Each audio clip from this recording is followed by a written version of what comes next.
The information shared on the Fulfilled Practitioner podcast is for educational and informational purposes only. While we explore topics in natural health, practitioner fulfillment and mindset, business growth, and practice strategies, nothing discussed on this podcast should be interpreted as medical advice or a substitute for a professional diagnosis, treatment of any kind, or individualized guidance. Always consult with a qualified healthcare professional before making any changes to your health, diet, or lifestyle, and consult with a qualified business professional before making any changes to your clinical practice or business. The views and opinions expressed by the host and any guests are their own and do not reflect the views of any affiliated organizations. The Fulfilled Practitioner podcast is not responsible for any actions taken based on the content presented. By listening to this podcast, you acknowledge that you are fully responsible for your own decisions, actions, and outcomes.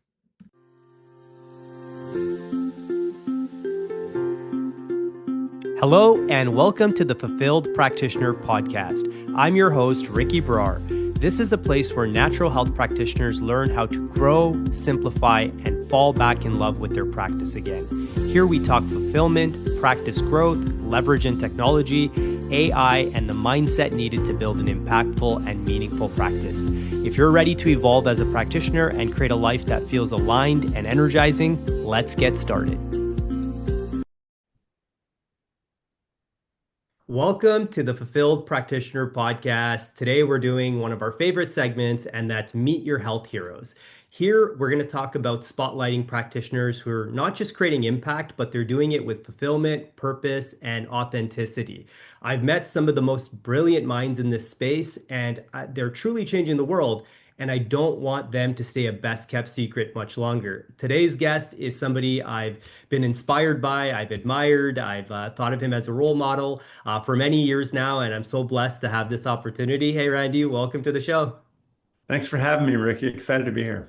I'm so excited for this opportunity. And again, like I mentioned, you're somebody I've admired from afar, and I know we've connected over the years as well. So before we jump into it, I'd love for you to kind of give the listeners a background. Who are you and what do you do? So I'm a husband. I'm a father of five. I'm a Spartan racer. I love outdoors, love backpacking, just all things outdoors, except fishing. Not a fisher, but love nature. Um, and and I'm a healer, right? I could say that I'm a functional medicine practitioner, but it goes so much further than that. And and then I'm a lover of learning. I love learning. I'm passionate about that in whatever form it comes. And I try to be open to different ideas, different perspectives, different mediums of learning. And yeah, I guess at the heart of it, I'm a lover of life. I really do love life, and I try to seek for things that bring love into my life. And it's evident in everything you do. So from my first impressions of meeting you, the energy in person, everything you post, I could see that through all of your work as well. Anytime I do interview a health hero, I want to go back to like what is their origin story. So I know like Mm. Spider-Man got the spider bite, so that was Right. kind of a lucky one. But I know our journey is often different. We don't have that same luck. So like, what drew you into this health world? So by training, I'm a chiropractor, right? And you know, the short of that was I'd hurt my shoulder, went to PT, thought that was really cool, and was going to go down that route. And then my mom was like, "You got to go meet my chiropractor," and I was kind of turned off by that, but I did, and had like the miracle adjustment where everything just turned on in my body. I'm like, "Oh my gosh, this is incredible!" And pretty much on the spot, decided I was going to be a chiropractor, and then shared that with my wife, her family. They kind of thought I was nuts. And then that was the beginnings, right? In terms of transitioning from chiropractic to this space, it took my dad dying. It was 11 years ago in September that he passed away. And you realize how little you actually know. You think you know a lot, and then you realize, oh, I really don't know anything. And through that process, I had met Todd Watts, and he shared some things with me. We were conversing back and forth. And then I had always had an interest in nutrition, but it was just very basic, right? It was the basics. I had a great professor in chiropractic school that I would say at the time was probably on the forefront of connecting inflammation with chronic disease, with even some things in terms of like mental illness. He was teaching us things about what did he call it? Um, Neuropsychiatric inflammation. Like he was in that realm, and we would get this, and I had him as a professor probably 5 times during my chiropractic experience, which really paved the way to understand the inflammatory process in the body. But I didn't know how to bridge those two things together chiropractically. I could only kind of do one thing at a time. And then when I met Todd, eventually he said, "Hey, come work with me." And that really, I had to dive right into this world of functional foundational medicine, and that was my intro to parasites and mold. And I think what drew me to it again was my dad, was this desire to, I don't want people to not understand and not know what to do about complex health problems. He'd go to the doctor, they tell him stuff, and it was really me then trying to help them interpret what that was as best I could. But there was so much complexity to it. And I'm like, this is not, it shouldn't be that complex. And so I feel now I really try to help make simple out of complex and bring that down into like what's actually happening and maybe the 30,000 foot view instead of the finite, like one minute detail that doesn't really make sense to people. But it was really my dad. It was him passing and me recognizing I just don't know a lot of stuff. And how do I start learning and why did I miss it? And I love that you started, and I'm sure all the listeners and the viewers can see it, but we can see your purest intentions. So I talk about this concept in my book, and I find practitioners who have a very strong why, and it's their purest intention behind all of the work they do. They take a beginner's mind to everything that they've learned, and you also very early in your career seem to have recognized kind of the limitations of what you knew. And then it's always that perfect moment, as you know, what happened in my life, where when the student is ready, the master appears, and it looks like you had an absolute great mentor in Dr. Todd Watts. Shout out to him, and I know he's been a distant mentor of mine from a distance as well. So, like that's an amazing journey, and like the one thing that I've learned about you since I've known you is you do have so many skills. So this is when I have a discussion with you and you'll be talking about one thing, and then the next time I talk to you, you'll be talking about something completely different. And I'm like, I didn't even know you do all of that. So I know it's kind of a tough thing to even like define yourself. So like on a call like this, we ask you to kind of box yourself in and tell us like what do you do? And it's actually my next question is like who's the best person to work with you? Who do you feel is the best candidate that you love working with? That's a great question, and it morphs, right? It changes. Um, I think the best person you need to be open to because we pigeonhole ourselves into like this is what I need. You think you know what you need. You think you need a protocol. You think you need things that are outside of you.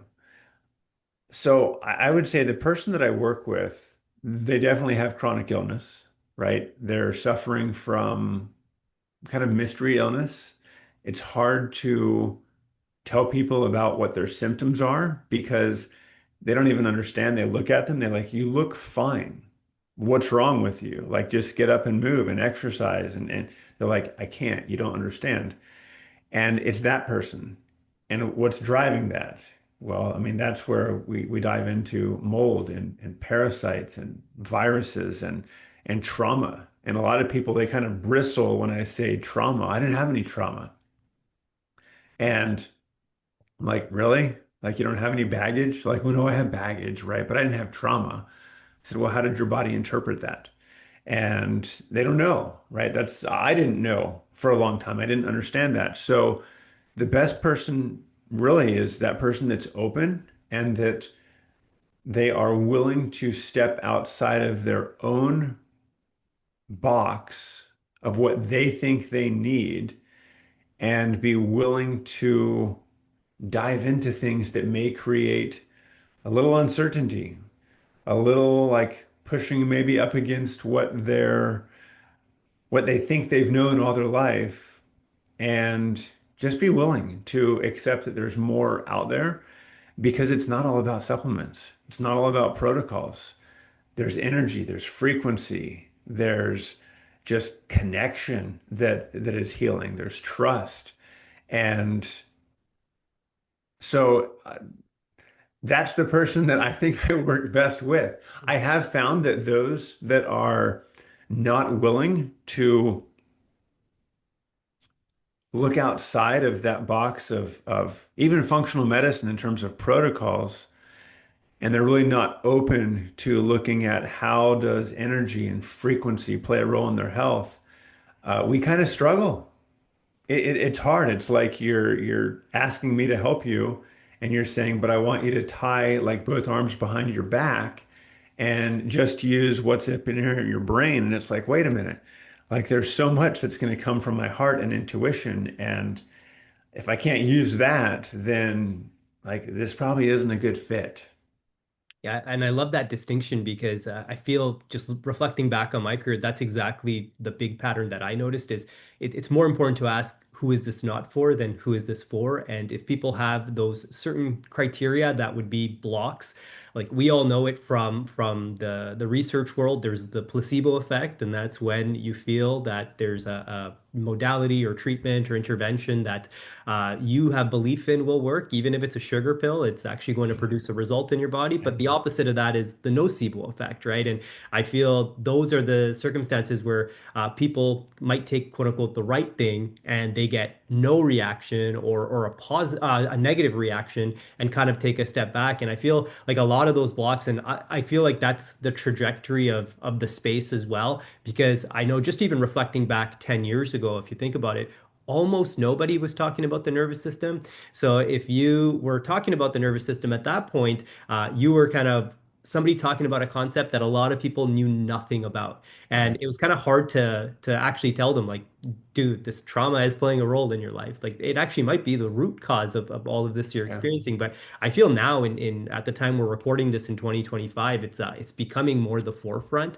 So I love that. And I love that you're acknowledging that. So I can see if somebody works with you, they're going to get this very comprehensive approach that kind of knocks out multiple birds with one stone and addresses these things that they've probably never addressed before. And often transformation is in those moments that we've never actually explored those areas of our health Yeah. we've never actually explored. So even myself, I'm diving down the trauma rabbit hole pretty deep right now, and it's been probably the greatest exploration of my career. And I've come very far without doing it, but once you kind of start unraveling that, you're like, oh man, I wish I'd started a little bit earlier. Yeah, for sure. For sure. Yeah. Yeah. So this is called the Fulfilled Practitioner Podcast. So I would it be right if I didn't ask you, what does being a fulfilled practitioner mean to you? So many things. And I think this is the question that I had thought about that I'm like, "God, this was hard to answer in some ways. Um, I think that it's knowing, believing that what you are doing has value, right? Because if what we're doing doesn't have value to us, to the person that we're serving, then there's no joy for, at least for me, in that. And so I think the value, the fulfillment that I get is when I finish a call with somebody and I know that I know that there was connection there, right? That's fulfillment, is connection, because we don't heal in isolation. We heal in community. We need each other. And when able to connect heart to heart, soul to soul with someone, when they know that, dude, he hears me, he gets what I'm saying, it's like, wow, that was amazing. Yesterday I finished two calls And I just paused and just kind of sat back and I was like, man, this is really amazing. Like they're not easy calls. Like I'm not saying that these are like easy. Sometimes they're very deep. There's a someone on the other end there's a lot of suffering going on, and yet you make that connection and it's beautiful. And so I just sat back, kind of put my hand on my heart, and I'm like, can I just breathe in just the gratitude that I have that I can connect in this way with another human to let them know that, hey, if nobody else hears you, I do. And I remember one time, I think this story really is kind of cool. There was a lady that I mean, she was an older lady and beautiful soul. And she made the comment, she said, all my friends that I truly like connect with, I'm paying for, right? And that kind of like, I'm like, okay, that kind of hurts a little bit. Yes, I mean, there's this relationship here, and there's exchange. And then she stopped and she's like, no, that's not true. She's like, yes, I am paying you, but the level of connection is so much more than than what like the monetary exchange has been. And she said, and this is how I've experienced that. And it was really cool to hear that from her. And again, it helped me to know, okay, value, you are delivering value, right? That's fulfillment to me, is that connection. And yeah, it's beautiful. Wow, and that's one that like it gave me some goosebumps as you're speaking because I know that's it's so tough on the practitioner because you're literally giving your blood, sweat, and soul to the people that you work with, and you're building that connection over time. But it's so important, and that's where I know like coming from a chiropractic background and more of a structural background, like a lot of us do, we focus on kind of the end result being okay, if they're coming in with knee pain, a successful case would be their knee pain disappears, right? Like it's often black and white that way. But when you get into this life story, people's journey, how intertwined, deep-rooted, chronic mystery illnesses are, that's where all of these variables are. They need to be entangled, and you can't do that without trust, right? So Right. I love that definition. I know being a chiropractor and going from that point to now, has your definition of success changed much? I would say that I think my definition of success is I mean, how do I even say this? I want people, obviously people want to be better, right? And so I think it's on two levels because I can grade myself for what is success in business, what is success in practice, what is success with the person, and they're all kind of different, right? The success in terms of the patient care is, did they see improvement, right? And that improvement doesn't mean healed necessarily, right? It means, was there improvement? Did they did they get better? And again, there's going to be a gradient on that. I'd love to say that everybody that I work with, like, hey, they're healed. That's not the case, right? They're better, they're improved, um, but there still may be steps on their journey that they need that I don't fit that role. So success for me is when there's been improvement, they've seen it, they recognize it, um, and the value that they've received is like, wow, this was more than what I thought, right? I came into this program because of this reason, but actually what I got was this. And what that turns out to be for many is I came in here thinking that this was going to be about protocols and it was going to be about just all about mold and parasites. But what I learned was actually how to get in touch with my own being and on an energetic level and greater awareness and being able to change what I focus on and have the ability to manage and change my state. If I've done that, then there's success in terms of the person. In terms of success in business, This has been a real challenge for me because we look at what's the bottom line. We have to run a business, right? You have to keep it afloat. And I think in my family, my immediate family, in generationally, success has been doled out in money, right? But money is just what I've come to recognize is money is just an energetic exchange, right? Does that really dictate my success, my worth, my value? And maybe I'm superimposing success with value here. But for so long, I did view the bank account as my value. If it was low, then am I really doing anything good? Am I a good practitioner? Am I helping people? And when it would increase, I would be like, oh my gosh, I'm great. I am helping. And that up and down, oh my gosh, like that roller coaster is exhausting and very taxing. And recently, that view of success has been shifting to I view my success in love, right? The bank account does not define who I am, so my value is not going to change, and I don't need to be on that roller coaster. Yes, money can cause stress in different ways, but I can be more steady and more grounded if my success is based in love and how I receive that from myself, how I receive that from my family, how I give that. And so again, success means so many different things and it's different, but that's how I view that on both of those spectrums.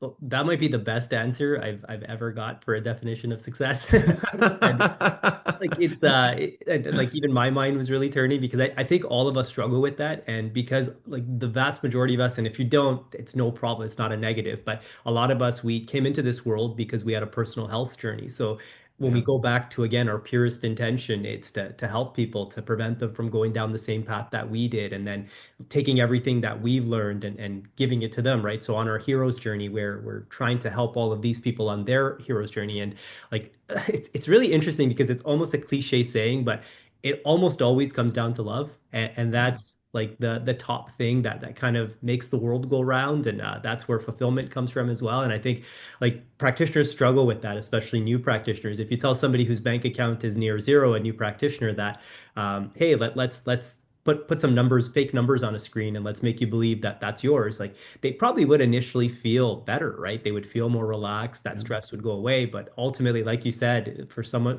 who's had that experience, it's a roller coaster ride. So most likely they'll be right back to where they started unless that definition of success changes. So I absolutely love that. And it absolutely shows in the work that you do as well. I know like that was a very powerful definition. Is there any single lesson that stands out to you in your career that you kind of had to learn the hard way? I mean, it's been more recent, right? It's funny how things happen. We can look back and there were things that helped me grow. Um, there are a couple of them. Can I share a couple of them? Yeah, absolutely. So I think one of the first ones was I was early in practice and a colleague of mine, a friend, invited me to a conference. And at the time, like I was really struggling, right? I could be a chiropractor, but I had no idea how to run a business. And I thought, well, hey, maybe I can just learn something here that will help me to like, I don't even know why I went. Honestly, I was so low. And I heard a guy speak, not on chiropractic. He was a coach, but it was everything that I was dealing with, not being able to communicate. It was hard for me to look people in the eyes. It was hard for me to ask for money. It was hard for me to um, even present a plan to somebody because whether or not they accepted or rejected that, I had that so tied up in if they do, then I'm good. If they don't, then I suck. Right. And that's really what it came to. It was that black and white. And I remember listening to him speak, and I'm like, I need what he has. And it wasn't the words, it was the feeling. It was there's confidence, there's there's something behind this. And so I went up to him on the desk, couldn't even look him in the eye. I mean, I was literally, just kind of shuffling back and forth. I was not grounded. I couldn't stay still. And he recognized way more in me than I did in me at the time. And so he began asking me a couple questions. Again, I swear at one point I kind of like turned around and was answering because I just couldn't look at him. And he said, "You know what? Why don't you take these tapes, listen to this?" And and I began to, and I began to apply the things that he had shared, and then I ended up becoming a client of his. And what he taught me was trust yourself. What is your purpose? Why are you doing this? Always lean back on what your purpose is, and that you are not your thoughts, you're not your mind. You have a thought, you have thoughts and a mind, but these things just pass. That was one of the beginnings things that really helped me is that okay, I can have all these thoughts coming in, but I don't have to believe all of them, right? That was big. I think the next one was learning to trust myself, and this was shortly before my dad died. They were going to have to, my parents were going to move into my house. And I was trying to learn to love him again. Like we had a very strange relationship. And now you're going to move into my house and bring that energy in. And I'm sitting at my desk in Virginia, and a patient had brought up the emotion code. And I kind of totally rejected that. I'm like, that's ridiculous. That's the dumbest thing I've ever heard. And as I'm sitting at my desk, I swear like this chart of emotions just appeared. I'm sure it was already there. To me, it just really did seem like it appeared. And I'm like, what the heck? What's it going to hurt? Just muscle test. And I did that, and this massive weight was just released from me as I released all these emotions and energies. And believe me, I had been doing a lot of things to help do that. But what that taught me was trust. Right. Now I've had to learn that lesson again, again, and again, and again to deeper, but it was trust. And if you trust yourself, trust your intuition, then things will be good. And then I forgot that lesson, and now I'm relearning it again. And I would say most recently, and this has probably gone back now a year, I've learned more about myself, I think, in the past year and how I process and how I find clarity. And a lot of times we get into our head, right? And we just try to, and some people can do this, they can mentally work through things and recognize the direction they need to go. When I get into my head, I spin. And it's like this cloud, this whirlwind that's going around, and I can't focus on anything. And it's so maddening. And what I recognized was through some different things that I learned that I need to trust my voice. Like to me, my voice is clarity. And yet there's been so many times in the past where I haven't trusted my voice, or I haven't had someone to talk to that would let me talk long enough to be able to find the clarity and be like, oh my gosh, that's it. And so over the past year, as I've learned that about myself, my wife has become that for me where she knows, hey, he just needs to talk, don't interrupt, or ask questions that'll bring more out instead of like kind of bristling with, oh my gosh, what direction is he going? What's happening? Now she knows, hey, he's looking for clarity. It's okay. And then I find the same thing that it's okay to find clarity, and it may be messy, but it's coming to a point. And so like trusting has been such a huge part of my development of learning to trust myself, my intuition, um, in the midst of opinions and others that is critical. Wow. And through those experiences, you can only track these things looking backwards, right? So I think Oh you yeah. you you hit on something really big there that I feel new practitioners would every everybody would benefit from, but especially new practitioners. And like we almost saw this happen with you in real time just now, where you're reflecting. And I think that's one thing we never do, especially when we're in kind of the go, go, go, busy practice, wake up, get to the office or virtual office, and it's reflecting. And you can only piece these pieces together when you reflect backwards. You can't really do this going forward, right? And you also were very vulnerable there in sharing that this is a lesson you learned, but then you had to learn it again, and then you had to learn it again.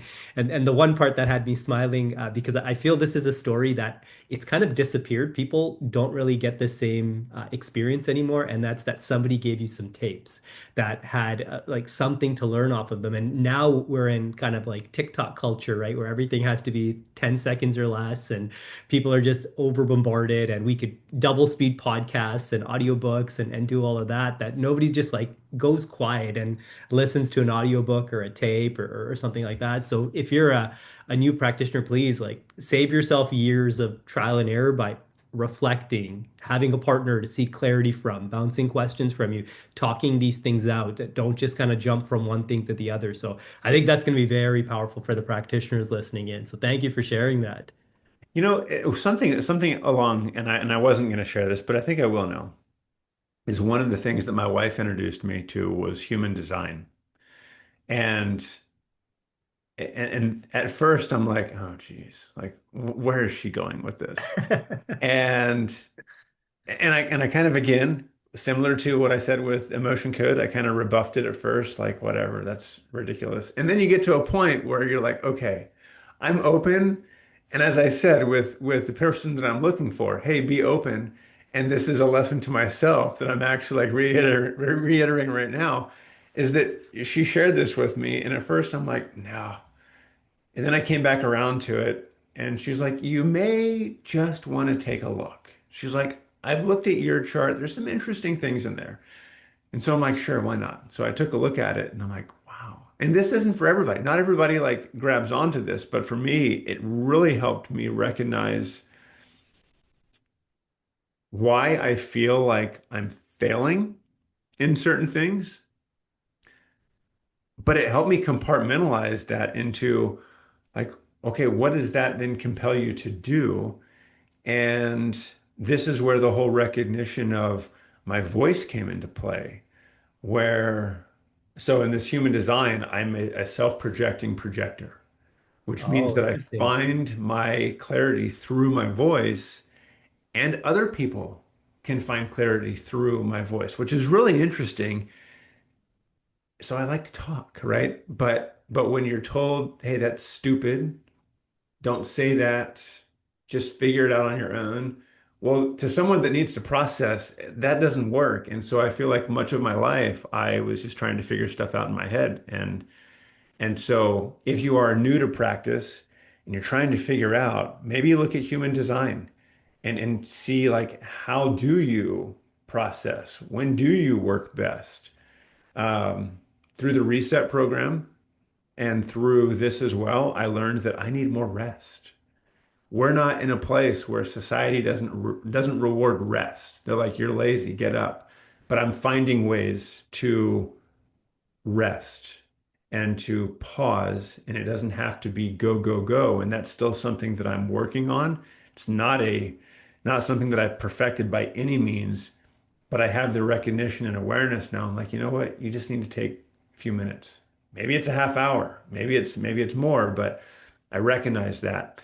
And it's really cool. So I hope that helps somebody new, that maybe look at that as a way to understand you and how you process and how you can better interact in this world. It's one of the most important things you could do. So absolutely, thank you for sharing. And it's interesting because even in a lot of my programs, one of the lessons that I have in there is you have to first know yourself before you Yeah. kind of go any further. Before you start dissecting your relationships, you got to kind of understand like what makes me me. And human design, interestingly enough, I only discovered it maybe a year and a half ago. And admittedly, I haven't dove into it as deep as I probably should. And I think that'll be the first thing I do after this call. But I was a generator, so I found out a lot about myself there as well. And it's interesting, even going back, I'm reflecting, and one thing that we would have every single person that came into our office do was fill out a DISC score. So Yeah. that's a kind of a semi personality scoring type index. And then I would also have them do a personality index. I would have them do love languages as well to see what kind of ways they like to receive love specifically. And when you start to learn these things about yourself, that's when you're able to piece together what you also need, right? So it's Yeah. kind of like when you go out on the road, there's like so many different cars, right? There's vehicles, there's SUVs, there's EVs, there's yellow ones and red ones and white ones, and like we're all different in ways, and they all need different types of approaches, and they have a different perception about themselves. So I feel all of those factors make such an important detail. So the second thing you said there also is huge because I've been prioritizing that more, I would say, over the last 12 months than I ever have before. And that's engineered rest. So that's kind of the term I like, Yeah. where it's intentional. You put it in there. When we think about our ancestors, their stress was much different than our stress. Their stress was more of the survival variety, right? Yeah. So are we going to find food? Are we going to get attacked? Things like that. But then once they kind of dealt with that stress, there would probably be a long period of time where they could just hang out and conserve energy and kind of reflect and sleep and do all of that. And we often don't give ourselves that same luxury. So you have to engineer that into your lifestyle, or else that's something that down the line you're going to regret. And I think I speak to too many practitioners who have that as a cautionary tale. Big time. Totally agree. So if we head into your practice specifically a little bit and your practice style, I'd love for you to just give us an idea of like how do you kind of blend everything you know into an approach? So like the science, the intuition side, the mindset side, like all of your training, like are there specific techniques? Have you coined a specific program or a methodology that people experience when they work with you? I don't know if I've coined a specific approach. I would say that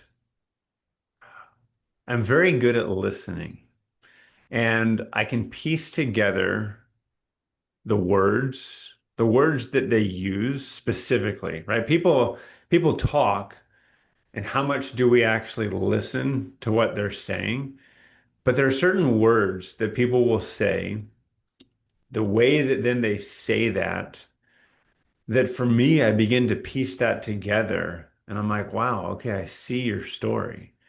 And they're like, what do you mean I didn't say anything? I'm like, no, you said a lot. And I'm trying to think of a specific example. Oh, here's one. And then this will kind of bridge that gap to your question. This goes back to chiropractic.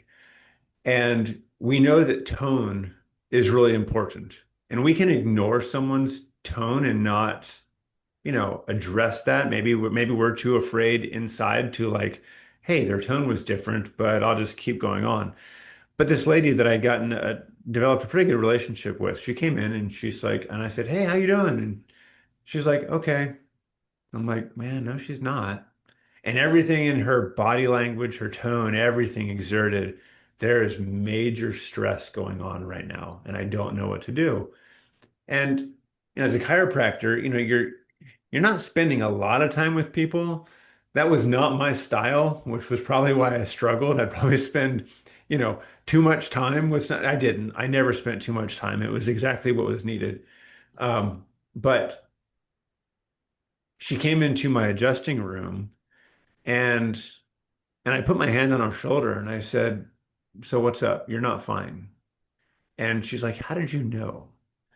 And I said, your body language, your tone, like everything suggests that you're not. And I'm not going to ignore it. I'm here to help you today. And man, she just broke down in tears. And I thought it was very powerful, recognizing that when we pay attention, when we're listening with the intent to listen and not to ask a question or not to comment on it, we pick up a lot. And and that's something that I would love to be able to like coin that and say, hey, but so as I talk with people, whether it's over Zoom or in person, I'm looking for what is their body language? What are the words they're using specifically about themselves, right? When I ask them about themselves, their childhood, words, if they're saying things like, I should have known, I could have done better, maybe if I didn't do this, I'm like, wow, there's a lot of guilt, a lot of shame. versus somebody else that may say, I went to this person and they just didn't help me at all. And I was so frustrated. I'm like, oh, wow, okay. There's resentment there. There's bitterness towards, and do we acknowledge that? I think that is the first step in how I approach somebody is just let's listen to what they have to say. And if we're not willing to listen to their story, then how can we ever piece that together?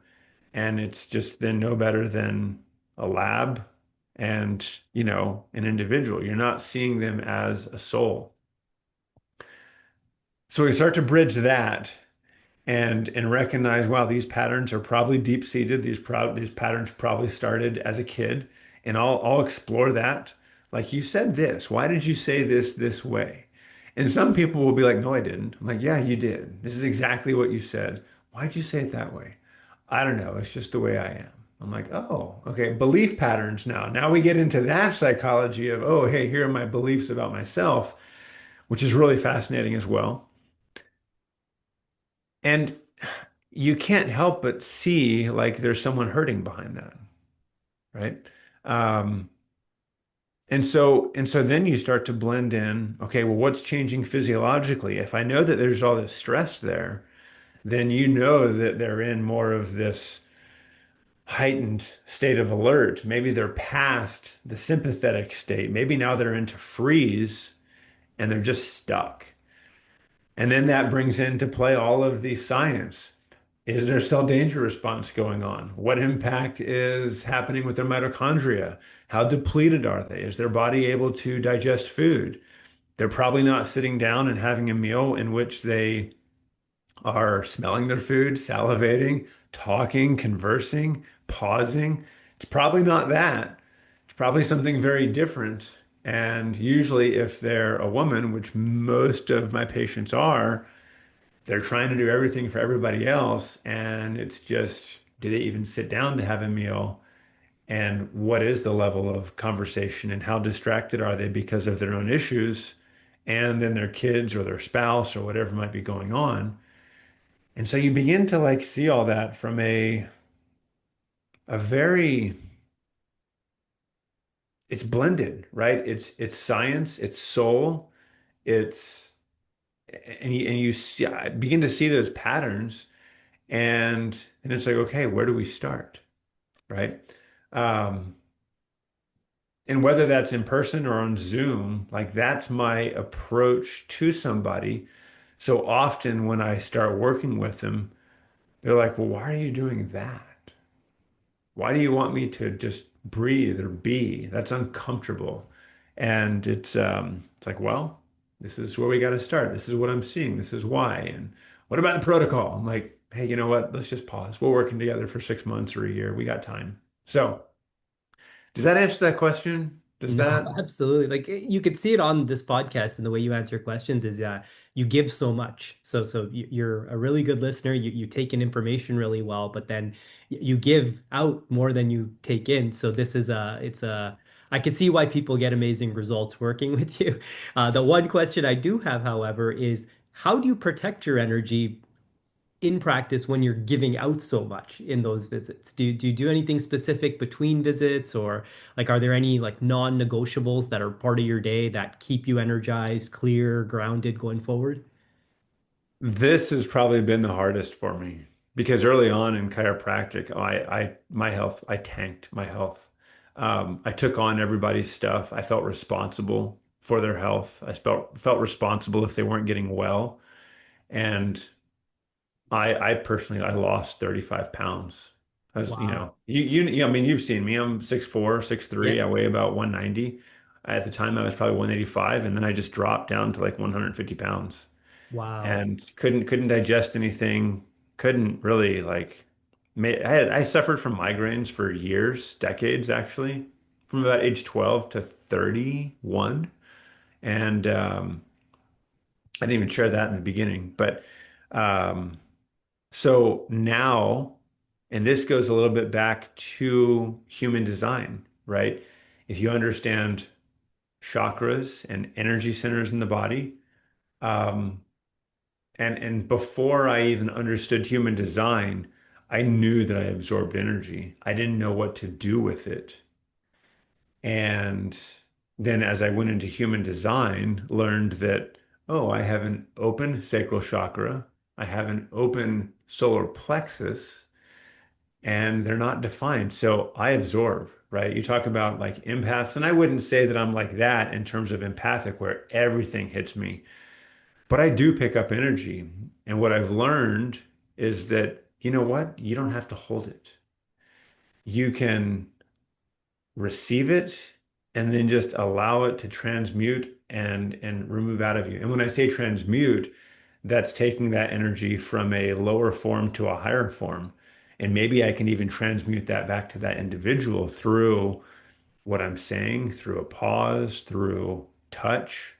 Um, and there was a really cool example actually. And this is I'm still learning this. This is still very like new. I'm 49, and I would say in the past 5 months, I've really come to recognize this because I would be exhausted at times, right? Um, I've always been the one that's like trying to live as a generator, trying to live as I can go, go, go, but feeling exhausted. And now it's like really beautiful to recognize, you know what? If I don't want to exercise today, that's fine. I don't need to go out and push.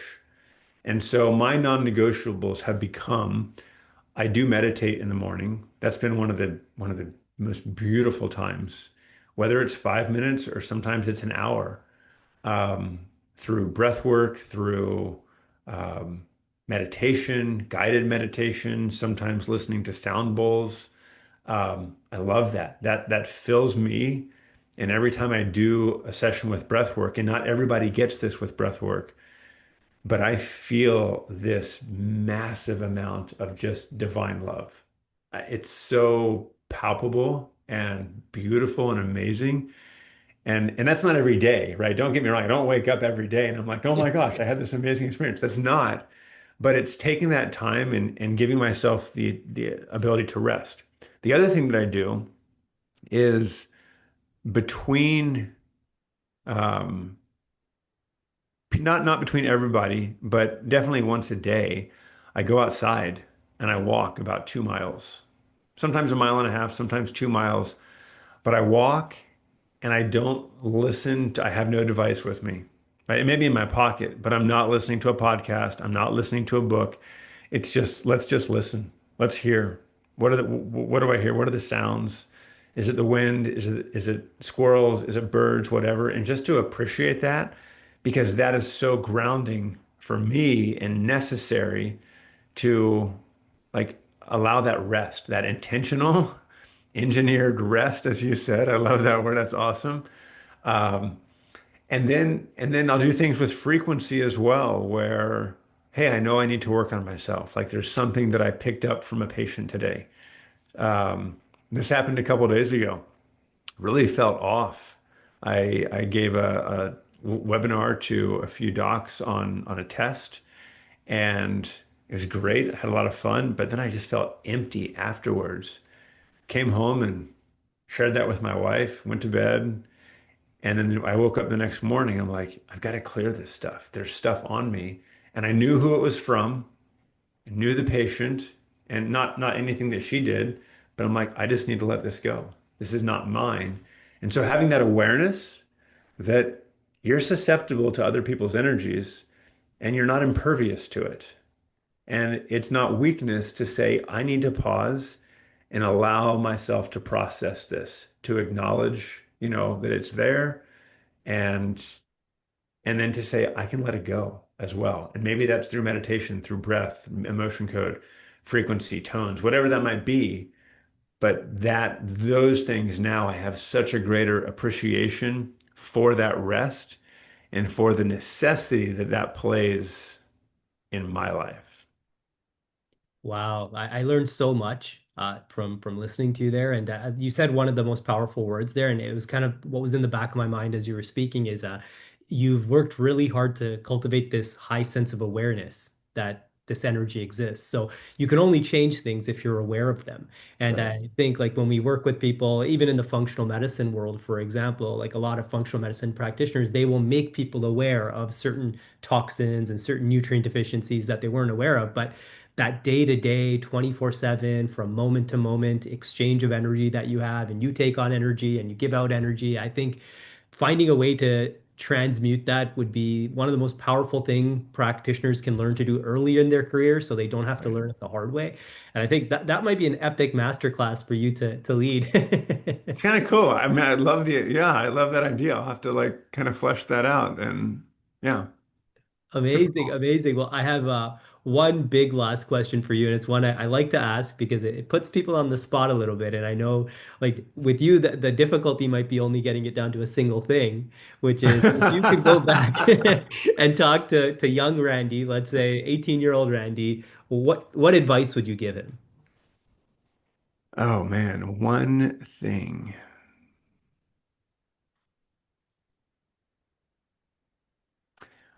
Okay, this may sound really weird, but I'm gonna share it anyway. Um, how will this land on people? Oh, this is causing some suspense right now. I don't know how this will land on people. Um, can I preface that with what has been, I think, the greatest thing that's brought me out of my own shell?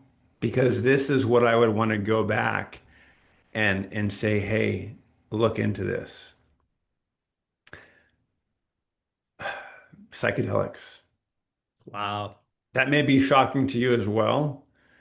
From me and maybe from people hearing this, this has had in the intentional use, right? This is not a party. This is very intentional, very specific use to bring about change and to allow to give me a greater ability to work through my stuff, right? There's so much in myself, fear, little t trauma. I wouldn't say big T trauma. I would say little t trauma that my body held on to. Self-limiting beliefs. Um, and the use of these has helped me, is helping me currently, is helping me break these old patterns and repattern and develop new pathways that now like in real time I will honestly recognize like oh my gosh, okay, I could go down this pathway right now, but that's going to lead to exactly what I don't want. I see it, and so let's shift into this. Before I was not able to do that. There was I could see where I was going, but I couldn't stop myself because there was too much fear to try something different or to ask a question or to question something in general. And that limited me in practice. That has limited me in life. This fear of if I step outside of the box and ask, and it could be a simple question. Like these aren't like complex questions, but it could have been a very simple question that I was afraid to ask. And and then questioning certain things as well that I thought they didn't quite resonate with me, but there was again fear. If I question this, how will I be viewed? So I just won't. And now you're suffering in silence because you're incongruent with certain things.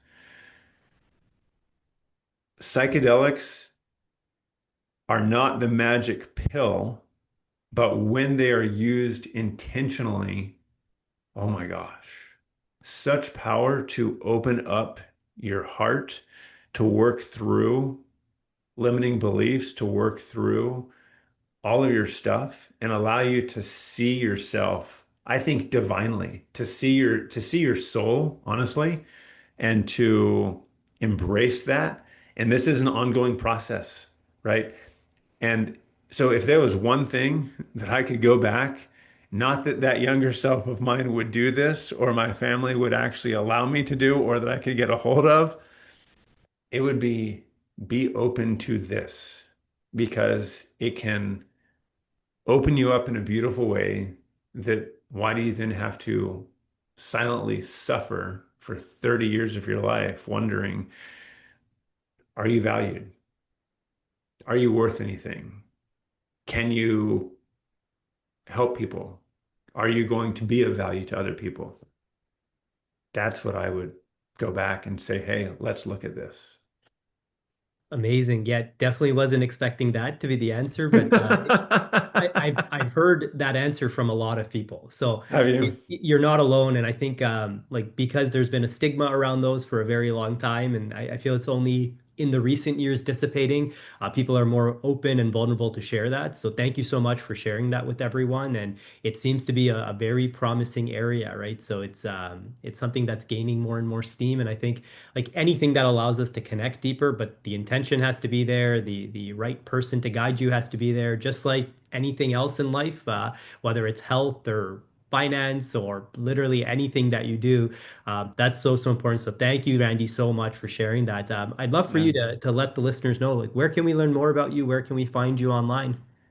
So online, I've totalbodywellnessclinic.com is our website.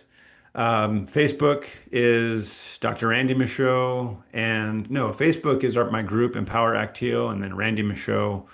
Um, where else? Oh, I have a podcast, Restore the Real. I love doing the podcast. So fun. Have really awesome speakers on, people, not speakers, but people. And then I've done a lot of solo podcasts. Um, that's those are all different ways to get in touch and in contact with me. Amazing. Well, I'll be the first to say, like, I know everyone's going to enjoy this episode, and I'm sure you're going to notice more listeners on Restore the Real because I could listen to you all day and I've learned so much. So thank you so much for your time today. I so appreciate it. Hey, thank you, Ricky. I appreciate you and just who you are and what you're doing for practitioners. It is so needed, and you're just a perfect person to be doing this. Oh, you're too kind. Thank you. I'm following in your footsteps. Awesome. Well, have a great rest of your day. Take care. Thanks, Ricky. Blessings.